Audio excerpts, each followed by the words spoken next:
Praise the Lord, 1st of June. இன்னைக்கு ஏசப்பா நம்ம கிட்ட சொல்ல நினைக்கிற வார்த்தை என்ன அப்படின்னா, உன்னோட இருப்பார். கர்த்தர் தாமே உனக்கு முன்பாக போகிறவர், அவர் உன்னோட இருப்பார், அவர் உன்னை விட்டு விலகுவதும் இல்லை, உன்னை கைவிடுவதும் இல்லைன்னு சொல்லி உபாகமத்தில் சொல்லப்பட்டிருக்கிறது. ஸோ இன்றைக்கு இந்த மந்தோட ஃபர்ஸ்ட் டே. ஸோ நம்ம எல்லாருமே எப்போவுமே எப்படி எக்ஸ்பெக்ட் பண்ணுவோம், ஒரு மந்த் ஸ்டார்ட் ஆச்சு, ஒரு இயர் ஸ்டார்ட் ஆச்சு அப்படின்னா கண்டிப்பாகவே அது நமக்கு ரொம்பவே ஜாய்ஃபுல் அண்ட் ரொம்பவே ஒரு நல்ல ஒரு மந்த் அண்ட் இயராக இருக்கும்னு நினைப்போம்ல. ஸோ அதே போல் இந்த மந்த்துமே கண்டிப்பாக நம்ம எல்லாருக்குமே நல்ல மந்தாக இருக்கும். ஆண்டவர் நம்மளோட கூட இருப்பார். மேபி இந்த மந்தில் ஏதோ ஒரு காரியத்தை குறித்து நீங்கள் ரொம்ப கவலைப்பட்டுட்டு இருக்கலாம், இல்லை ஆண்டவர் என்னோட கூட இருக்கிறாரான்னு எனக்கு தெரியலன்னு சொல்லி ரொம்ப வரி பண்ணிட்டு இருக்கலாம். ஸோ ஏதோ ஒரு காரியம் எனக்கு நடக்குமா, இந்த மந்த் ஆச்சு இதை நான் வந்துட்டு சக்ஸஸ் பண்ணுவேனா அப்படின்னு சொல்லிட்டு நீங்கள் யோசிச்சுட்டு இருக்கலாம். ஸோ இன்றைக்கி நம்மளை பார்த்து தான் ஏசப்பா சொல்கிறாங்க, நான் உன்னோட கூட இருக்கேன்.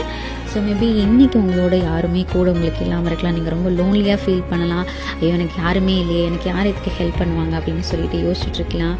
போனவங்களை பற்றி நம்ம வரி பண்ணுறதை விட்டுட்டு நமக்காக ஏசப்பா இருக்கிறாங்க, உங்களுக்காக ஏசப்பா இருக்கிறாங்க. கண்டிப்பாக அவர் உங்களை விட்டு ஒரு நாள் விலக மாட்டார், ஒரு நாளும் உங்களை கைவிடவும் மாட்டார். ஸோ இந்த மந்தில் நீங்கள் என்ன காரியத்தை குறித்து கவலைப்பட்டுட்டு இருக்கீங்களோ அதில் கண்டிப்பாகவே ஏசப்பா ஒரு அற்புதத்தை காண செய்வார். அண்டு எதுக்குமே பயப்படாதீங்க, கலங்க வேண்டாம். ஏசப்பா உங்களோடு கூட இருக்கிறார், எப்போவுமே உங்களுக்காக மாத்திரம்தான் இருக்கிறார். ஸோ அவரை மாத்திரம் நம்புங்க. ஸோ இந்த வசனத்தை கொண்டு இந்த மந்த் அண்ட் இந்த டேவை ஸ்டார்ட் பண்ணுங்கள். Have a blessed month and have a blessed day.